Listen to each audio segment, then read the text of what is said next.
Halo semua.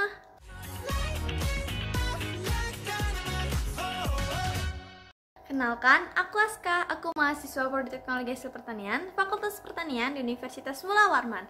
Hari ini kita akan membahas materi tentang sistem rujukan dan daftar pustaka. Langsung aja yuk ke pembahasannya. So let's go. Dalam penyusunan karya tulis ilmiah, salah satu hal yang paling penting adalah penggunaan rujukan dan daftar pustaka. Rujukan dan daftar pustaka digunakan untuk menghindari plagiarisme. Karena kode etik yang harus dijunjung dalam penulisan karya tulis ilmiah adalah kejujuran dan tanggung jawab. Maksud dari kejujuran adalah pada saat teman-teman mengemukakan pendapat atau pandangan atau pemikiran yang bukan pandangan sendiri, harus mencantumkan secara jelas sumber pengambilannya. Maksud dari poin tanggung jawab adalah dalam penulisan karya tulis ilmiah, semua yang termuat dalam karya ilmiah tersebut sepenuhnya menjadi tanggung jawab penulis. Sistem rujukan meliputi catatan kaki dan juga kutipan, yang mana letak keduanya berada di tengah karya tulis ilmiah atau berada di batang tubuh karya tulis ilmiah, sedangkan daftar pustaka berada di akhir karya tulis ilmiah. Yang pertama, kita akan membahas catatan kaki. Catatan kaki adalah suatu catatan dari teks yang dikutip yang biasanya diletakkan di bawah karangan.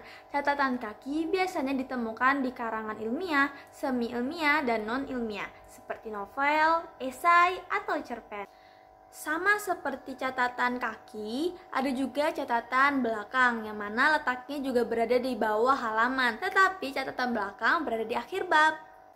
Sistem catatan dapat dibagi menjadi dua jenis, yaitu referensi dan juga informasi tambahan. Referensi adalah data semua sumber yang dijadikan rujukan dengan ditandai oleh angka Arab. Sedangkan informasi tambahan digunakan apabila penulis memandang perlu untuk menjelaskan sebuah istilah. Tujuannya agar pembaca dapat memperoleh informasi yang lengkap atas istilah atau bagian dari uraian tersebut. Dalam hal catatan kaki yang berisi referensi, seorang penulis hampir dapat dipastikan menggunakan beberapa sumber. Apabila sumber-sumber itu dirujuk beberapa kali dengan halaman yang sama atau berbeda-beda, maka dikenal tiga istilah, yaitu ibid, op-cheat, dan log-cheat, yang mana ketiganya itu berasal dari bahasa Latin. Yang pertama kita akan membahas ibid. Ibid berasal dari kata ibidem yang artinya pada tempat yang sama. Istilah ini digunakan untuk rujukan apa saja yang digunakan berturut-turut tanpa disela oleh sumber yang lain. Yang kedua ada op-cheat yang berasal dari kata opere citato yang berarti pada karya yang telah dikutip. Istilah ini digunakan apabila seorang penulis mengacu sumber berupa sebuah buku yang diacu beberapa kali namun sumber tersebut telah disela oleh sumber yang lain. Dan yang ketiga ada log-cheat yang berasal dari kata loco citato yang artinya pada tempat yang telah dikutip. Istilah ini digunakan apabila artikel tersebut dirujuk beberapa kali dan telah disela oleh sumber yang lain. Selanjutnya, kita akan membahas materi tentang daftar pustaka. Daftar pustaka adalah semua sumber yang menjadi rujukan penulis dalam kegiatannya menulis sebuah karya tulis ilmiah.